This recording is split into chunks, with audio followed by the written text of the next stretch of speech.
tudo bem com vocês? Quanto tempo, né? A tia tá morrendo de saudade, vocês também estão? Já já a gente vai se encontrar, ok? Enquanto isso, vocês estão assistindo as aulas aos domingos? No Interligados? Então, a Advec Kids está preparando várias aulinhas legais. Que tal assistir? Tem atividade, tem muita coisa legal. Vamos começar a palavra de hoje? Então, hoje nós vamos falar sobre José. Lembram de José? Então, José era um menino que tinha uma família muito grande. Olha a quantidade de irmãos que ele tinha. Eram 11 irmãos. José tinha um pai chamado Jacó e uma mãe chamada Raquel. Ele era um filho muito querido e seu pai o amava muito. Uma vez, o pai de José resolveu dar uma túnica para ele. Olha que coisa linda. Os irmãos gostaram? Vocês acham que os irmãos gostaram? Mais ou menos. Eles já ficaram meio assim, mas tudo bem. E José era um menino muito especial. Uma vez, ele resolveu contar para os irmãos e para o pai que ele começou a ter uns sonhos. E ele queria dividir isso com eles. Num dos sonhos, eles estavam todos num campo recolhendo trigo. E aí o que aconteceu? O feixe de trigo de José se levantava e os feixes de trigo dos irmãos se curvavam até ele.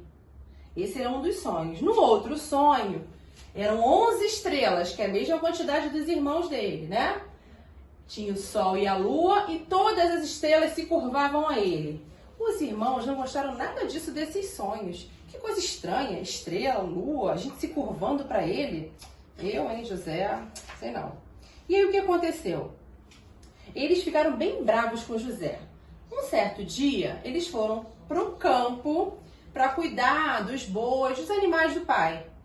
E o pai chamou José e falou assim: José, fala lá para ver se está tudo bem com eles. Segue seus irmãos, vê se está tudo bem com os animais, com eles. E José foi caminhando, era bem longe. Foi e tal. Quando chegou perto, os irmãos viram José lá de longe. Lá vem ele, o sonhador. Lá vem José, o sonhador. E aí começaram a bolar um plano para dar fim em José. Vamos matá-lo? Ah, não, melhor não. Bom, eles acabaram desistindo de matar José, jogaram José num poço e aí estava passando no local uma caravana de mercadores, que eram os ismaelitas. Sabe o que eles fizeram? Venderam José para esse povo. Gente, eles venderam o irmão como escravo. E aí pegaram a túnica de José, sabe o que eles fizeram? Levaram a túnica, sujaram de sangue de um animal que encontraram e levaram para o pai. Disseram o seguinte: pai, José foi morto por um animal selvagem. O pai, Jacó, ficou muito triste. Ele rasgou as vestes e vestiu luto. Enquanto isso, José foi vendido como escravo. Foi vendido como escravo por uma pessoa chamada Potifar. Ele era o chefe da guarda do rei de Israel, capitão, né? E Potifar era casado. Levou José para casa para trabalhar na casa dele. Só que a mulher de Potifar era muito má e queria que José fizesse umas coisas que ele não queria, que ele não achava certo. E aí o que aconteceu? José fugiu. Fugiu e Potifar, quando chegou em casa, a mulher dele contou um monte de mentira, dizendo que o José tinha feito e era mentira. Mas Potifar acreditou na mulher. O que ele fez? Seguiu José e prendeu José. José ficou preso. E aí o que aconteceu? Ele ficou preso e na prisão ele conheceu várias pessoas. Dentre essas pessoas ele conheceu um copeiro e um padeiro que trabalhavam antes no rei, no castelo. E esses dois tiveram sonhos durante o período que ficaram lá. E José conseguiu explicar o que eram os sonhos, né? Claro que sempre falando em nome de Deus. Deus conseguia mostrar a ele isso. E ele mostrou, e tudo que ele mostrou, tudo que ele disse para esses dois, copeiro e pro padeiro, tudo aconteceu na vida deles. E aí então ele continuou preso, 2 anos se passaram, e uma vez o que aconteceu? O rei do Egito, já com o copeiro lá trabalhando com ele, começou a ter uns sonhos que pareciam estranhos. Ninguém conseguia saber o que significavam. Ninguém conseguia entender o que eram aqueles sonhos. E aí, o copeiro, aquele que esteve lá com José na prisão, se lembrou Eu conheci um rapaz na prisão que conhecia, que sabia identificar e interpretar sonhos. E ele lembrou de José. E aí, o que aconteceu? O rei mandou chamar José. O rei mandou chamar José para interpretar os sonhos dele.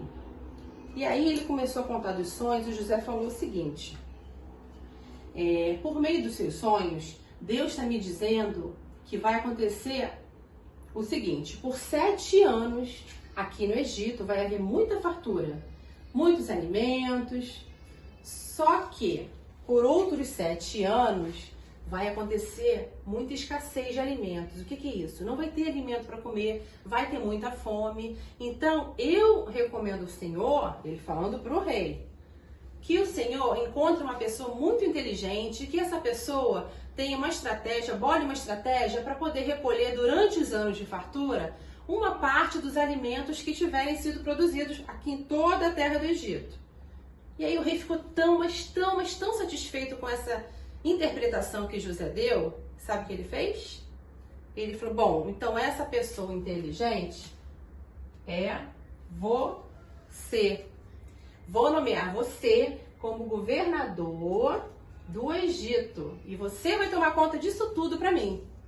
E aí o que aconteceu? Lá na terra do pai de José, lembra dos 11 irmãos? Lembra do pai dele, do Jacó? Então, lá na terra deles faltou comida, chegou a época de fome e o pai de José, Jacó, mandou os irmãos buscarem alimento no Egito, que ele sabia que lá no Egito tinha alimento. O que ele fez? Mandou os irmãos buscarem alimento no Egito. E aí, quando os irmãos chegaram lá, eles chegaram para a pessoa que era a autoridade e se curvaram para falar com essa pessoa. Mas quem era essa pessoa, gente? É a pessoa que os sonhos tinham mostrado para José. Era José. José era o governador do Egito. Aquele irmão que eles venderam como escravo tinha se tornado governador do Egito. E aí, o que aconteceu? Os irmãos ficaram muito arrependidos, né? E resolveram contar para o pai, para Jacó, voltaram para casa com o alimento, contaram tudo para o pai, que ficou muito alegre. José fez, sabe o quê? Chamou todos eles para irem morar com ele no Egito. Olha que lição linda, gente, de obediência de José, que mesmo depois de tanta injustiça, mesmo depois de tanta maldade que fizeram, continuou, seguiu obedecendo a Deus, fugindo do pecado como ele fugiu, das tentações e sempre confiando na palavra do Senhor. José, com tudo isso, obteve uma grande vitória. Então eu espero que essa lição tenha contribuído com entendimento. Vocês guardem, como a tia sempre fala, vamos guardar a palavra de Deus no nosso coração, sempre, ok? Um beijo para vocês e fiquem com Deus. Saudades!